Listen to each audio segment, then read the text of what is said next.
E. Martin in the house. I'm with my 3 of my 4 crazy daughters. There's Shy. Say hey, what's up, Shy? All right, Jasmine. What up, baby girl? And Z Low in his house. All right, so I'm turning it, and this is their dad.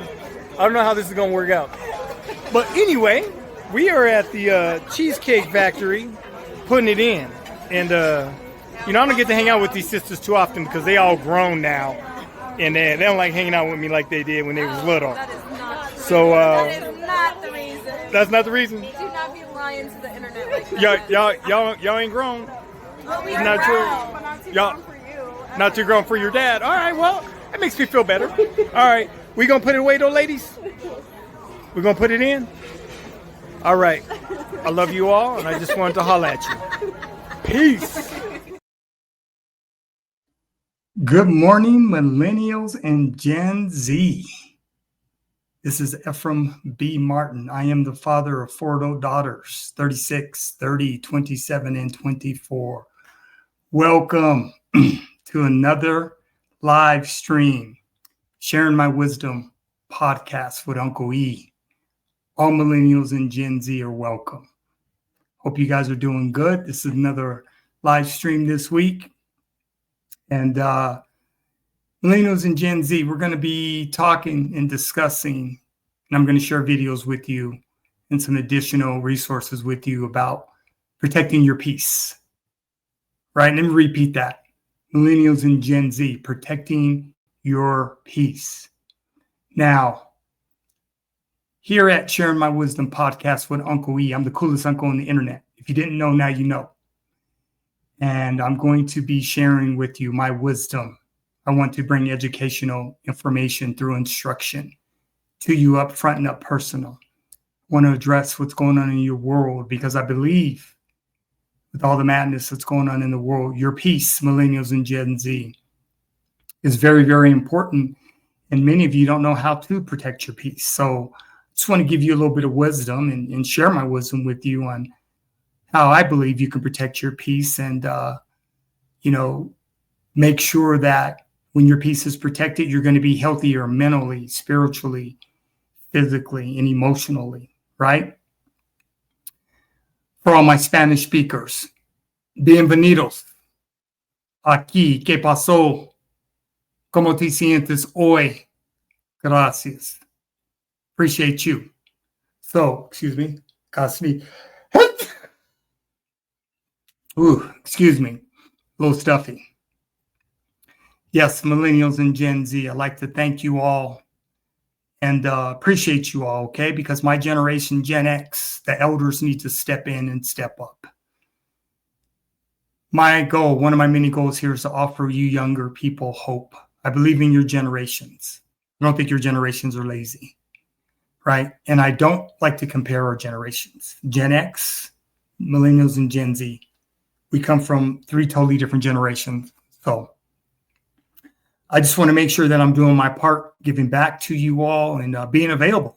That's my commitment to Millennials and Gen Z. All right, Gen Z and Millennials. Before we get started, every live stream, I'm going to go through my YouTube channel for a couple minutes. I want to share with you my 23 ebooks that are all available for purchase. They go hand in hand and complement my YouTube channel, Sharing My Podcast, Sharing My Wisdom podcast with Uncle E. Okay, so let me get there. I'm going to show you how to get to these ebooks.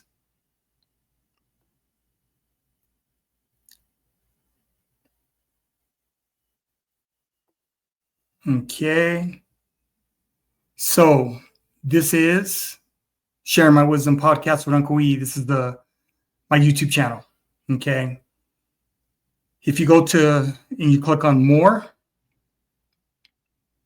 and as you can see, I have links here, right? Go down to where it says Share My Wisdom podcast ebooks. Click on that.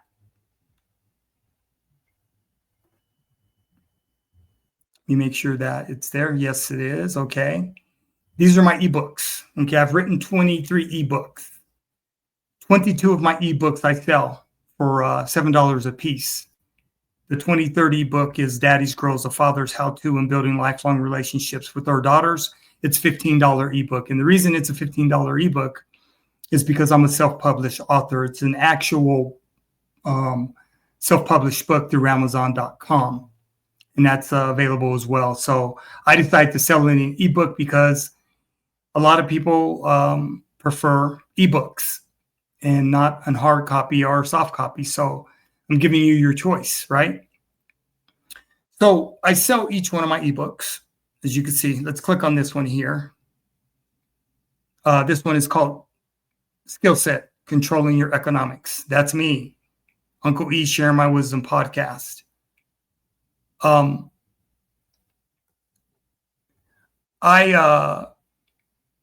Let me go back here.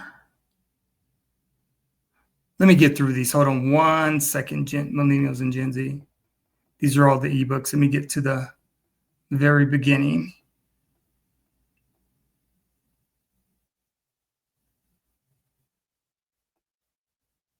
Okay, to products. All right. So I've got 22 ebooks that I'm selling, and you can purchase them individually. And like I said, I'm going to be doing live streams on each one of these ebooks as well. Coming in the future, I'm going to be doing podcasts on those as well. Or you could purchase all 22 of them for $100. So it's your choice. But these are my ebooks. I want to let you know,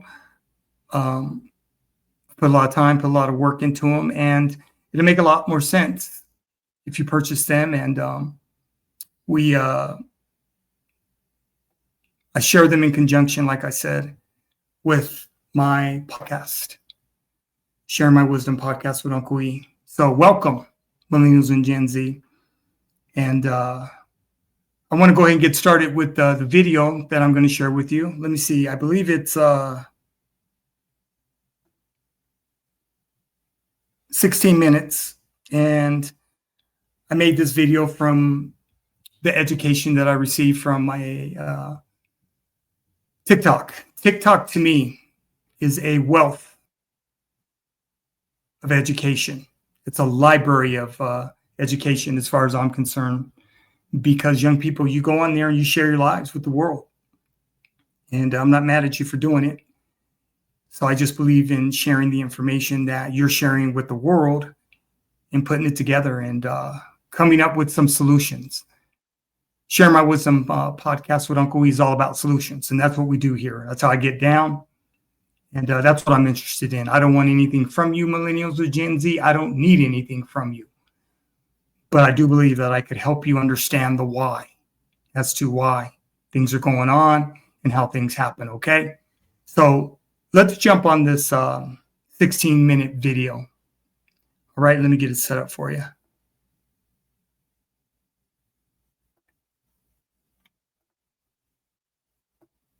Okay, let me make sure. That is it. Okay, Millennials and Gen Z, let's go. If you struggle with your mental health, please watch this video. I promise it will help you. Everyone always talks about going to therapy and how helpful it is, but I know that for a variety of reasons, it's not accessible to everyone. So I want to give you an alternative that is just as amazing and just as helpful. It's an app called Sensera, which is a self-therapy app, and it has personally changed the game for me. I'm going to show you. When you launch the app, it will ask you a series of questions to individualize your plan and make sure that it's going to help you on your specific journey. You can choose how long you've been doing self-therapy, if you've ever done it, and you can choose how you're feeling right now. And then it develops a custom plan for you, and you can choose what option you want in terms of price. Sensera has seriously changed my life, and I love that it is individualized and custom to your specific journey to make sure that you benefit from it in the way that you would from any traditional form of therapy. You can download Sensera using the link in my bio. A lot of people haven't realized by now that DJ Stephen Twitch has passed away. He said that he had unalived himself in a hotel room. I hear it says he left a note alluding to his past challenges with his mental health and things like that. So if you're new here, I've been clinically diagnosed with narcissistic personality disorder, and I've been in psychotherapy for 5 years, dealing with my own mental health struggles and things of that nature. And a lot of people covering this from from a few different angles and things like that, but I'm going to take a different approach, because one thing I see in a lot of comment sections was people say just like, he seemed so happy, he had everything, he had the fame, he had the family, he was good, he was, he was on Ellen, he had everything going for him, he had everything that should have made him happy. Exactly. He had everything that should have made him happy. When you're dealing with mental health struggles and things like that, things that should make you happy don't. Then it can be extremely frustrating for you to deal with. I have this fame, I have this success, I have the family, I have all the normal things that people want that make other people happy, but I don't experience that true happiness. You get a lot of people like himself that don't want to burden other people with their mental health struggles. They don't want to be a burden to other people, because he definitely had the resources to go seek help and go talk to a therapist and things of that nature. But a lot of times you don't want to burden other people with what's going on inside of your head, because you don't feel like anybody else will understand what's going on inside of your head. Although I don't have those ideations to take my own life and whatnot, I get it though. People like myself can go into like super depressive states where like nothing else matters. Like nothing will make me happy, no matter what. I see a lot of people say in the comment section, say, just talk to somebody. Hey, if you need help, just open your mouth and talk. Sometimes you want to open your mouth and talk and things like that, but there's another part of your brain that just won't let you do it, y'all. There's another voice inside of some people's heads that tells them that you're not good enough. Nothing will make you happy. Nobody's going to be able to help you out of this. You're a burden to society and things like that. And sometimes that voice can get so strong that you do things like that. You go to hotels, you start acting erratically. You go to hotel rooms and things like that, and you take your own life, because sometimes that you feel like that's the only way that you can silence that voice and you can become less of a burden on other people and things of that nature. This is me personally telling everybody out there, there is no shame in getting help. Like me, myself, my whole platform is dedicated to my journey in therapy and pointing out behaviors and things like that people might feel the same way. Like if you feel the same way that I feel, go to therapy, talk to somebody, open your mouth, y'all. Please understand how awkward it can be to sit down and tell a real life stranger your deepest, darkest secrets and what that other voice inside your head is saying. I understand that dynamic, y'all. Trust me. A lot of people out here, they make vulnerability seem like it's weakness and things like that, but vulnerability is not weakness. Vulnerability is strength. It just is. Being able to be vulnerable with your emotions and your thought processes and things like that and your struggles can help save your life and your family's lives as well. So again, if you hear a voice inside of your head telling you that you're not good enough, open your mouth and talk to somebody else, y'all. Because once that voice gets too loud, you never know what will happen next. Hope this helps. Are women who are mentally struggling because they are with their children 24. Right here. Just a reminder, being touched out isn't just about the physical and emotional feeling of being overstimulated and overwhelmed by constant physical touch. It's also about the mental fatigue that comes from the unending vigilance and emotional investment required in caring for a child or children. The mental load, the cognitive and emotional labor involved in managing a household and caring for children can be just as taxing as the physical aspects. You have to have the mental responsibility of continuously anticipating and meeting a child's needs, making innumerable decisions daily, maintaining an environment that is safe and nurturing for the child, plus the emotional labor of teaching and comforting and guiding a child through their own emotional experiences. It is imperative that there is a mental break or separation that working outside the home can provide, which is not available to those whose work and caregiving are intertwined within the home. The lack of clear boundaries between work and personal time for stay-at-home caregivers means there's seldom a mental respite from the role of caregiver, which intensifies the feelings of being touched out. So it is crucial for individuals experiencing these feelings to recognize the validity of their physical and mental fatigue, acknowledge this, and address the mental responsibility of caregiving as part of being touched out. It's not only essential for the well-being of the caregiver, but also for the healthy development of the child, as it models healthy emotional regulation and self-care practices. What's best for you is what's best for the child. As a psychiatrist, here are 5 things I would do if you struggle with depression. Number 1, take our brain health assessment, brainhealthassessment.com, because depression is not one thing. Anxiety disorders, not one thing. There are a bunch of different things. You want to know your brain type. I would exercise head to head. against medication. Exercise, equally effective at 12 weeks, more effective at 10 months.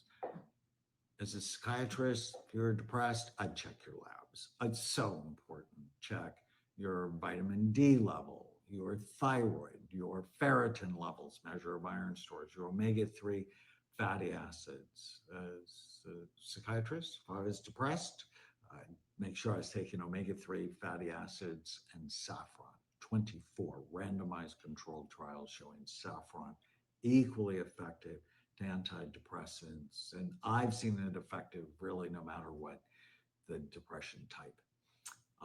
And 5, as a psychiatrist, stop believing every stupid thing you think. Learn to struggle with depression and anxiety. I would have to say I realized it about 2 years ago. I noticed the mood swings, like, you know, one day I'd be up and the next day I'd be down, feeling like I don't want to go out in public, almost agoraphobic, like, ugh, too much to deal with. And then there would be days where my brain wouldn't stop racing, I would think of the most worst scenarios in the world, which would heighten my anxiety. And, you know, people were like, you just need to meditate and yoga and things like that. And I would do that, but my brain would still race. For me, there was no shame when I started to recognize it. It was like that I had to get some help because I'm the life of the party. And when I go dark, I go dark. I don't want to leave the house. And my friends started to notice me pulling back. And my father, who also had his issues with mental health, was really open about it, about his manic depression. But, you know, as I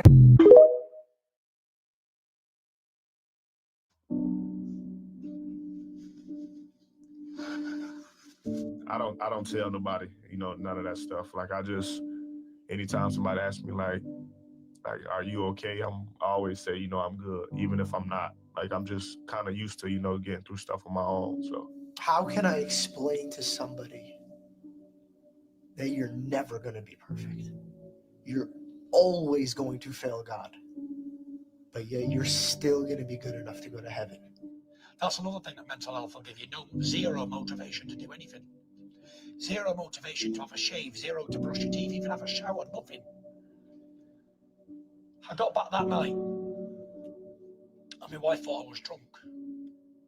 I come home early. She says, oh, you're home early. I said, yeah. I said, I've had enough of this life. Ask God, what is this about, man? I mean, look, come on. Enough is enough, but everything you're going through is preparing you for what's to come. And I called out to my wife. I said, Paris, here. She said, what? I said, tomorrow. I said, I start to turn my life around.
If you self-isolate when life gets hard, when life becomes a shitstorm, life gets bad, you self-isolate, you push everyone away, it goes to show that you feel that you are a problem, that you are a burden, that you are alone. You've had to pull yourself out of every dark place, mentally and physically, alone by yourself since you were a child.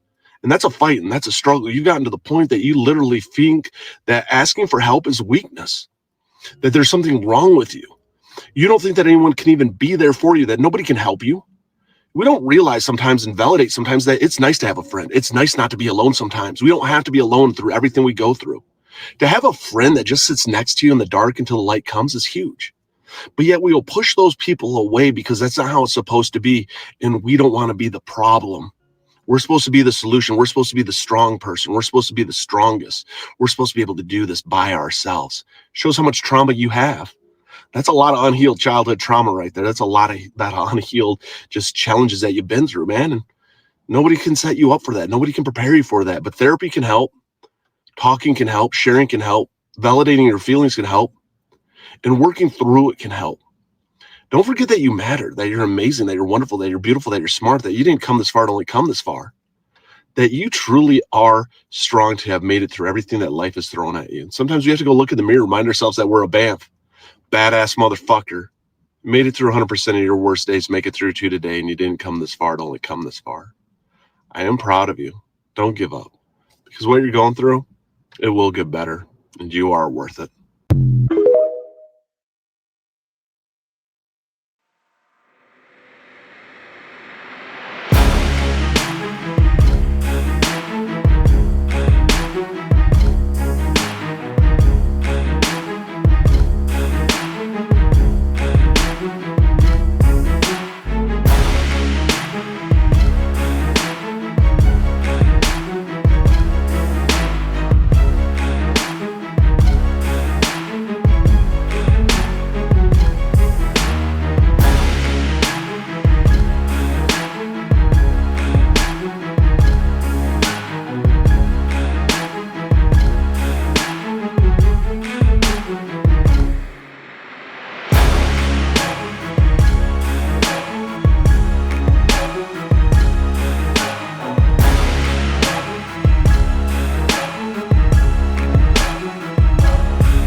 unfollow me.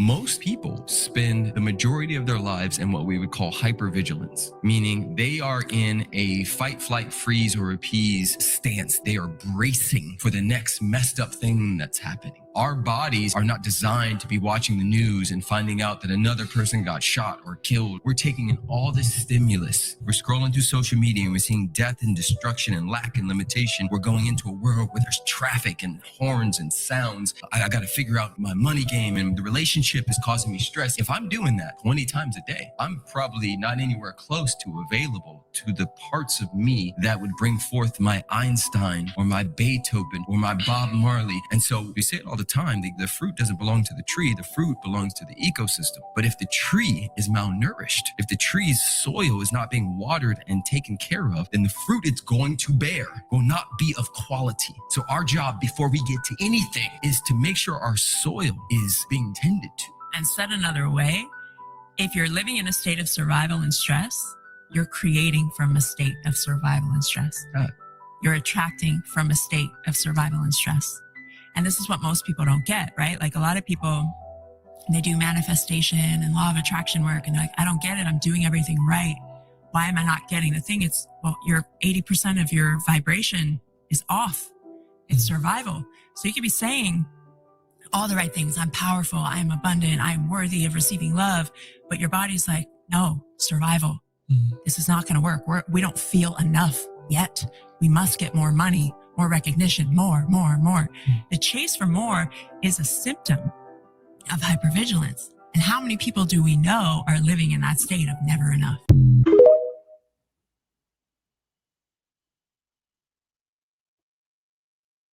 Okay, millennials and Gen Z, want to share that video with you. Protecting your peace, very, very important. So let me just kind of throw this in, being a Gen Xer, we were latchkey kids. We pretty much had to raise ourselves because we come from a totally different generation. Our blueprint as Gen Xers from our parents is figure the shit out, right? That's what we got as a blueprint. Figure the shit out. That was our blueprint. So many Gen Xers today, that are my age. I was the first year of Gen X. Gen X is 1965 to 1980. That's the generation of Gen X. So I'm a 70s baby. And a lot of Gen Xers are jacked up. They are, because we weren't allowed to address our mental health. We weren't allowed to be in adult conversations. Kids stayed in kids' places. And like I said, our blueprint was figure the shit out. So I feel as an elder, my responsibility, one of my responsibilities, I've raised 4 adult daughters, is to help them understand that your peace is way more important than anything else in this world. Because if you don't have peace in your life, it's going to be very difficult to function. It's going to be very difficult to move forward. It's going to be very difficult to do a lot of things. And I want to encourage you young people, millennials and Gen Z, because you have opportunities today where you can address your mental health, right? Hopefully, if you have a Gen X parent, like my daughters, I have 2 millennial daughters and 2 Gen Z daughters. I didn't raise my daughters to figure the shit out. I did not. I'm sure some Gen X parents raise their children that way because that's how they were raised, but I didn't raise my daughters that way, right? And I just think it's important for millennials and Gen Z to reach out for help. If you need help, you got to, you have the resources available to you today to get the help. And I encourage you to do so, because suffering in silence is not good. Suffering in silence is just not, it's not a good thing. And there are resources that are available. Okay. I want to take a look at something. I want to take you guys through something. Where's it at?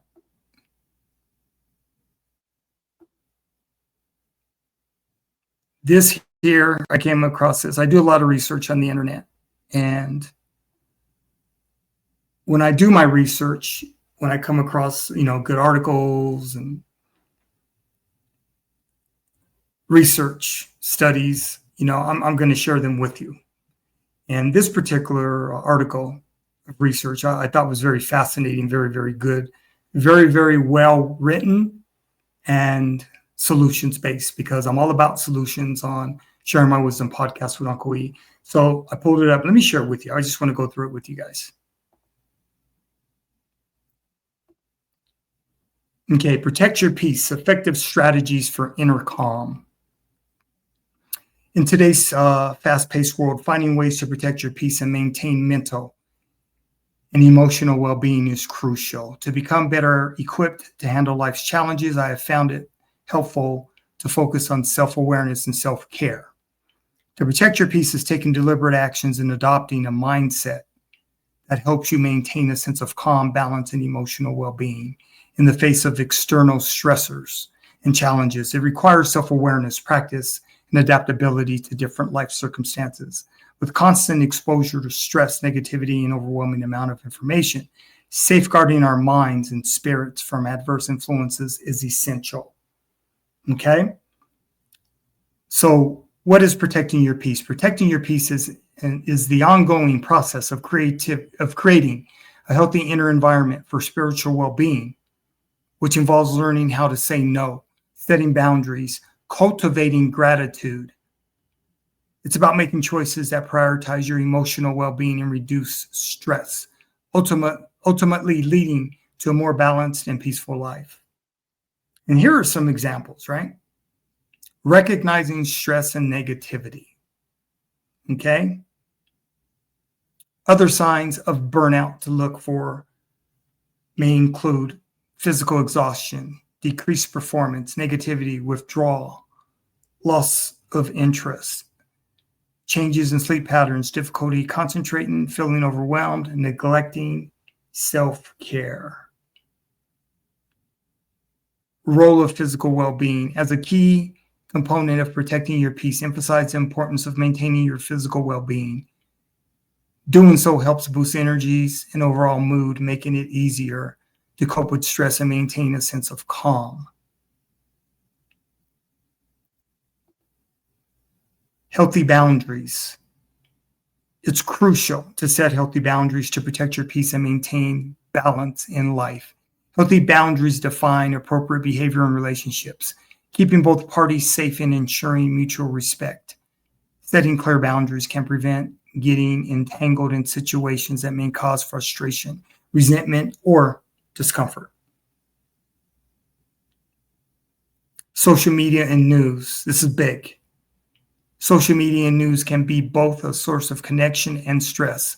On the one hand, social media platforms allow us to stay in touch with friends and family, build networks, and access valuable information. On the other hand, these platforms can also increase exposure to negative content, gossip, and sensationalized news.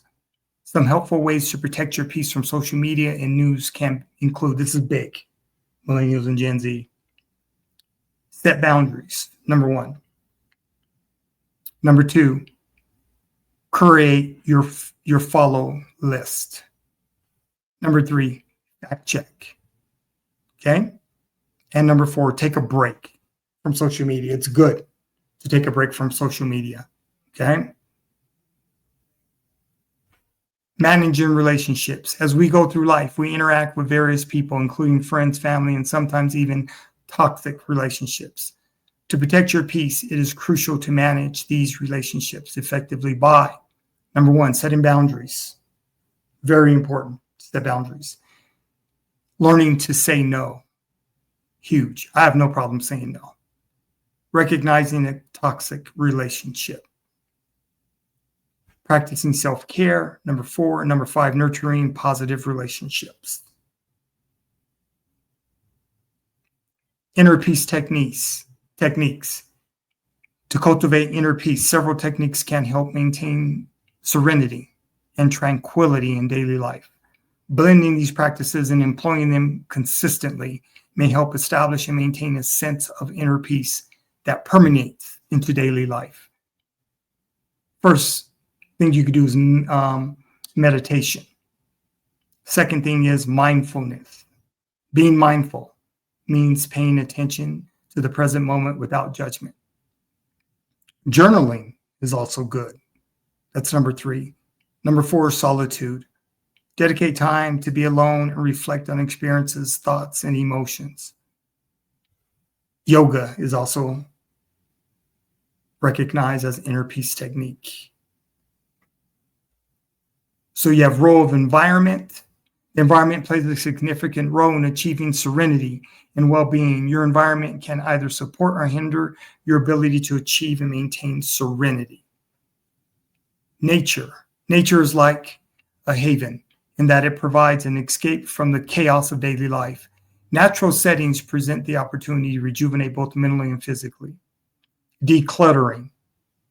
Decluttering is another aspect that has tremendous potential to enhance personal space or personal peace. Our environment directly affects our state of mind when we remove unnecessary clutter and keep our surroundings tidy. We feel more focused, relaxed, and in control. Quiet atmosphere. Quietness is integral to creating a peaceful environment. In a world filled with noise and distractions, finding moments of quiet can be challenging, but the effort is truly rewarding. Importance of self-care. Self-care is essential in promoting overall physical and mental well-being. Actively practicing self-care contributes to resilience against the stresses and strains of everyday life. A crucial aspect of self-care is getting enough sleep every night. Okay? And once again, mediation, exercise, leisure, hobbies, spending quality time with loved ones. Okay? And then the article goes on to say, my personal research on how to protect your peace. Self-care practice. Exercise regularly, 15%. Drink plenty of water, 11%. Eat nutritional foods, 15%. Practice mediation, mindfulness, 11%. Get plenty of rest, 22%. Take breaks, 15%, and spend time outside, 11%.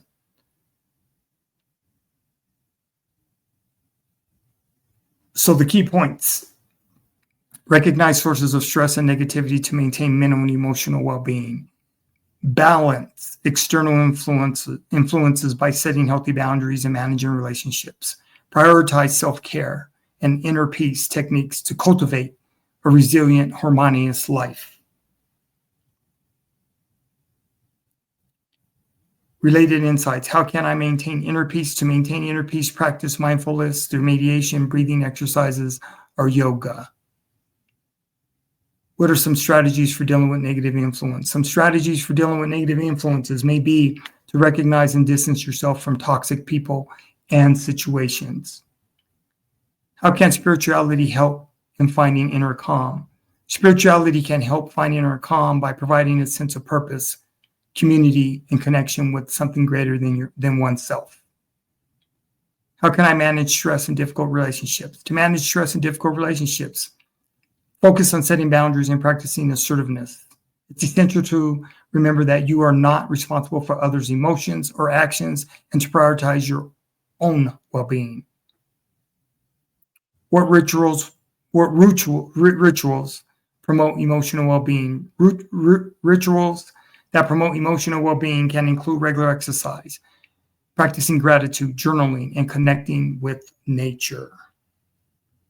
Are there any recommended books to learn more about inner peace?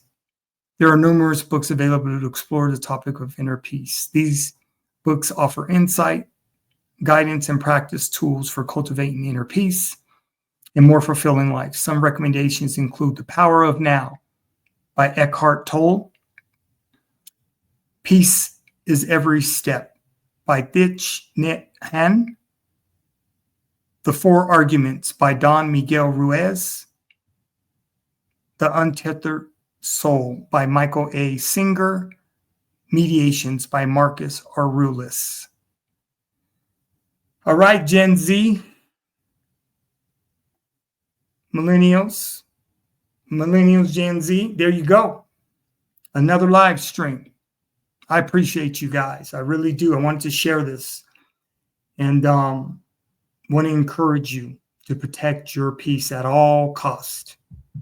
Okay? Can't function. Can't grind. There's a lot of things that will disable you if your peace is affected. Okay? So this is Uncle E, an elder Gen Xer who appreciates and wants you millennials and Gen Z to know you're going to be okay. All right? You got to stay focused. You got to stay on task. You got to make things happen, okay? But protect your peace. Got to protect your peace, okay, millennials and Gen Z? All right, it's another live stream. Mi amigos, hasta la próxima semana, paz. Adios. I appreciate you guys. And I live stream once a week, okay? So I'm here. Feel free to subscribe, like, share. And by subscribing on the bell, when I live stream, it'll come up. And if you're available, feel free to always be a part, leave comments. And I would love to read all your comments and see where you're at, see how you're feeling. Okay? All right, this is Uncle E. I'm out until next week. Peace.